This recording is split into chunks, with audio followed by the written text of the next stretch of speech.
Right. Welcome back. Procurement Finance Coffee Break.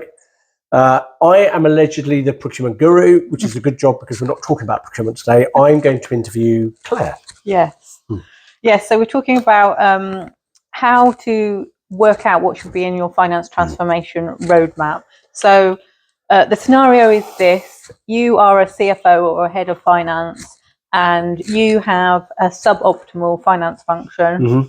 How do you go about working out what should be in your finance transformation roadmap to get it where it needs to be to help the business grow over the next 5 to 10 years? Right. Okay. So complicated scenario.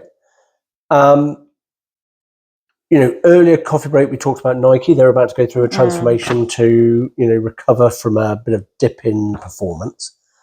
Okay. So I suppose let's ask, what are the foundations? I mean, if you're going to go and do a transformation, what are the foundations you have to get right if you're going to have a successful transformation? Yeah. So I think one of the first things you should do before you define clear objectives of what it is you want to achieve is to understand the current state, to understand what is not working well now. Right. And you may certainly at a C-suite level have an idea of what is not working. But it may be that you are just seeing the symptoms and don't actually know what's the underlying causes. Got it. So I would recommend either yourselves or engaging with a consultancy who can do something called a maturity matrix analysis. Okay. So we talked about that in another coffee break, but the idea is basically you review all your key finance processes and work out how mature those processes are, what the pain points are, and whether those underlying processes are serving the organisation the way it needs to be served. Is it allowing your team to get the right data and do the right reporting and do it on a timely basis without an undue amount of people doing manual processes? Yep. So if you analyse the current state, understand, what are the finance capabilities, processes, and technology, and literally look through each of the layers of the operating model. Right. When we talked about operating model before, we talked about business processes, data, governance, technology, systems. So if you look through all the layers of the operating model and each individual finance process and go, well, how mature is this process? And then once you've done that, define clear objectives. So it may be that North Star, like we've always talked about, have a North Star. What is it you want to get to? Yes. So often you hear about CFOs. They'll just say, my issues are that it takes over 2 weeks to close the month end. I don't get all the KPIs that I want on time, and also the cost of finance is quite high. Let's say it's 4% of revenue or something like that. Yep.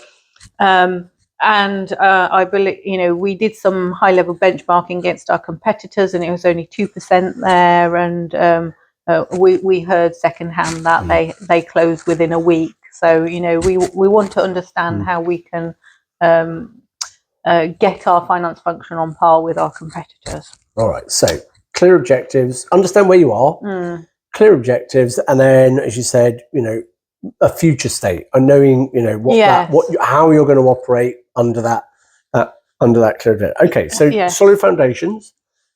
How would we start working? What's the first sort of spring off from those foundations to get going? Yeah, and it may be once you've analysed the current state. What I often see in companies that have been on a acquisition trail, so doing a lot of M&A activity, is where they don't have a finance integration team onboarding those acquisitions on a timely basis. That company ends up with having, let's say, 80 companies in the group, and they'll all be on different systems, different charts of accounts, processes that aren't documented. And then when you're asked questions like, we really like to reduce the cost of finance by setting up a shared service centre in a low cost area so we can take advantage of labour arbitrage.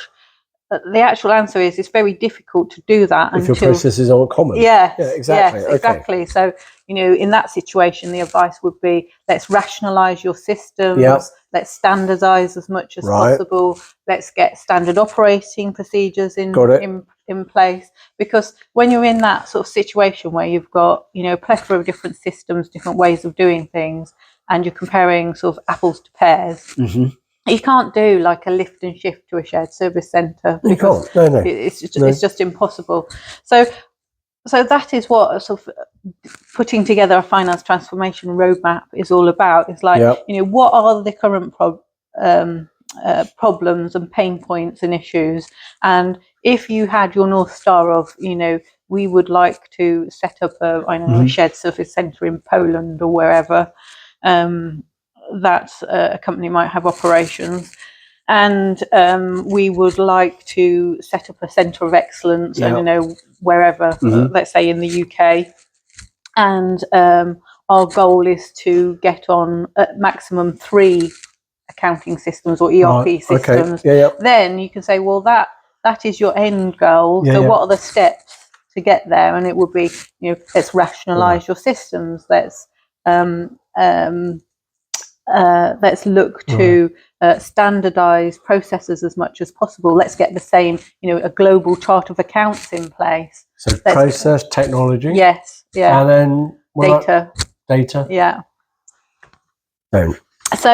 So really that's what, and that is, I'm talking about finance transformation roadmap, but that is essentially the process you go through if it was HR or IT, understand what your current state is, understand where it is you want to get to, and then it's about creating like a little ladder or all the stepping stones to get there. Good, and we're going to be doing a future coffee break on waterfall versus agile as well, so we can talk about the differences. I mean, just one thing. I mean, it didn't come up. Data, tech, common process, but what about people? How do you do with them? So I think when I was talking there, I was talking about potentially setting up a shared service centre to benefit from labour arbitrage, and service delivery is certainly one layer of a target operating model. It's like, what roles do you need in your target state? Where are they located, and what skills do they need to have? And you could argue in that case, let's say you are just wanting to try and take some of the cost out of finance because you've got lots of people doing things manually on different systems. Got it. Then you could argue, if your goal was to set up a shared service centre, then obviously you're wanting to make that work more transactional and standardized, which in theory would mean that you can have lower skilled people doing the work, because if there's a standard operating procedure in place, you could argue, and it was moving to a low cost centre. So you and consultancies do have I guess an analysis for typical roles in finance that are best suited to what locations and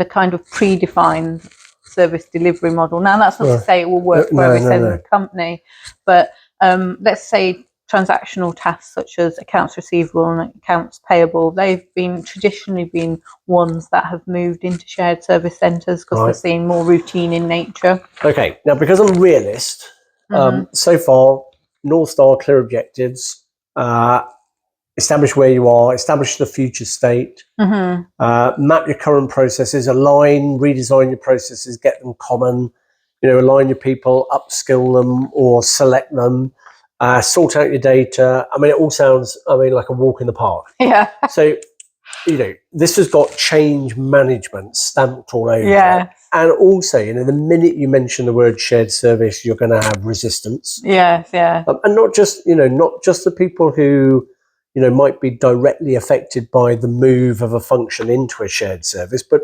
actually from, leadership teams within companies who don't want their teams to move to a shared service. I guess it's fair to say shared services have had a bit of a bad rap for not providing the value that onshore teams have in the past. I think that's fair. Yeah. I think that the reason I think they've got a bad rap is because as you said, there was a race to the bottom. It became, how cheaply can we deliver a one-size-fits-all service in order that, we can give you the economies of scale. And actually, we've just, in the previous coffee break, we talked about Nike. And, if you're an innovative company, there's a real challenge between being an innovative company doing something completely different, and on the other side of it, doing we're just a standard this, and we're just so okay, right. Yes, and I don't know. I'm trying to get a guest for this topic, but it will probably be a future coffee break where one of the things I'd like to talk about is what will be the effect on shared service centres in the future. Perhaps not in the immediate future, but certainly in the next decade, because in the past decade, it's been as you perhaps a bit of a race to the bottom, looking to cut costs as much as possible. But obviously with AI, machine learning, I see technology reducing the ability for labour arbitrage or, Joe, I think this would be a really good topic, because I think, offshore, I know we're going slightly off-piste here, but that's allowed. In transformation, we've done low-cost country sourcing. Actually, environmental point of view, actually, low-cost country sourcing isn't the lowest cost. Offshoring, nearshoring, shared centre versus tailored centre. I think it's, I think that would be a great topic. Because it just predispose back to the topic at hand that you have, if you're going to use AI and machine learning, is that you have one common platform, one way of doing things, one data model, because you can't put AI and machine learning at the end of a sort of a crappy process and expect it to work miracles. So, but I'm hoping it will. Assuming you've got let's say you're on a cloud version of SAP, and SAP in the future have deployed ERP where you can where a lot of the common tasks that are offshored currently are able to be automated. Through AI, for example, matching bank recs, matching items in AR and AP. We're going to be doing this as a future topic. Yeah, you can tell. Yeah. All right. So change management's important, and I guess we've got all that kind of normal stuff that we should be doing in change management. Yes. Talking regularly, engaging, and being enthusiastic. And I suppose, if I think about it, which is one of the things that always goes wrong with change management, is that the change you plan changes. And so, to me, one of the biggest skill sets that comes with change management is that ability to stay flexible when things, and again, we are going to talk about this in sort of, waterfall versus agile planning. But I guess, if you're going to go about managing a finance transformation, it's not something you do once and then, that's it. Or is it? I mean, what should your mindset be about it? I think obviously objectives of companies do change over time. If you've got, let's say, an 18-month or 2-year program of work, possibly it wouldn't be changed too much. But I think it's important to track progress and stay flexible, and also implement a phased approach. Because it's a bit, I hate this saying, but consultants use it a lot. If you try and boil the ocean with as little resources as possible, which I see companies try to do all the time, they think they can either not engage consultants or try to do it without recruiting extra resource, and that their BAU teams can just do it side of desk, and they can do their day job and then tackle a massive transformation project at the same time. And it just doesn't work. They can't. No. And the result of trying to tackle massive scope with an under-resourced team is that you make calamitous always. Everything just shifts to the right. You don't make very much progress, and everyone loses faith in that you'll achieve what you set out to. So I think engage stakeholders early and frequent, adopt a phased approach, have maybe some pilot programs, or it could even be pilot companies, where you tackle whatever it is that you've defined as the scope of your finance transformation program, to establish basics like Are we making correct assumptions on resources? Now another issue I see all the time is people just really underestimate the complexity of their organisations. So they'll make some high level, let's say, assumptions about what they can achieve, but then when they actually start working on it, they realise, oh, actually, I assumed we had all this data and we just don't have it. Don't have it, no. So, I think those are the three things really: engage stakeholders early and frequently, adopt a phased approach, track progress, and stay flexible. And I suppose, okay, so just quickly, phased approach, I love it. But we're thinking about you like generating an innovative culture in your business. You want to generate a culture of being willing to continually adapt and change and go forward. So, I mean, just quickly, what would you say are the, what things would you focus on to really build in a cultural willingness to adapt and change, so it doesn't have to become another big program in the future if you're just doing it as business as usual? Yeah, I mean, one of the things I would say is when I've done work in putting together a target operating model for companies, you often see it it's happening as transformational change. So basically, a company's realised its current operating model is essentially broken or just not serving the company in any way anymore, and it goes through a transformational piece of work where it's like a huge step up and right, now we've achieved target operating model. But really, a target operating model is about being updated on a yearly basis, incremental steps, and keep doing it. So that means fostering a culture of continuous improvement, having people who role it is as perhaps a global process owner to keep redefining what that global process is. You must see this in purchasing as new, I don't know, legislation or other things come in place. You would have a purchasing process. Do they just ignore new legislation and let it go through transformational change, or do you have someone who... We see it all the time in procurement. Yes, you see it all the time. Purchasing. Invest in future ready skills. So remember when we discussed IBM and how they only had people with future skills for tomorrow, 2 out of 10 of them. You can't be an innovative company if you don't have people who have the right skill set for innovation. Align financial goals with business strategy. So, for example, one thing that I see a lot of, particularly in the private equity world, is how they often go on an acquisition trail. So on this sort of M&A trail, buying up other companies. But then once they've bought that company, finance don't know what the strategy for buying that company was. So basically, finance just get chucked this company over the fence. What do you do? And they're like, well, let's say the finance team have a goal for closing within 10 days.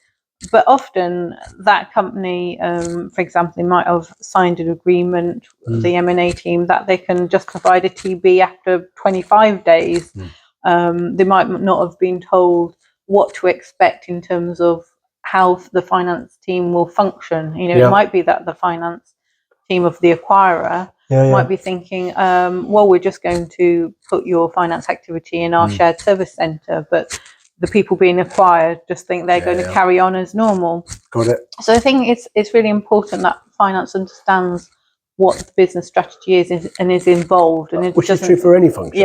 Understand. All right. Well, look, we've covered a lot. So, transforming finance, transforming any function is about much more than adopting a new technology or a new way of working. It's a full spectrum change, which you've got to think about all angles and about creating long-term value for the business, right? Okay. We're coming up soon. We're going to come back to this. How do you implement? We're going to compare waterfall and agile in a future coffee break. But for now, we've touched back on transformation again. Let us know what you think. If you like it, please share it, please tell us. And if you want to come and participate, please just let us know. We'd love to chat to you on the coffee break. But for now, thank you very much. Bye-bye. Bye.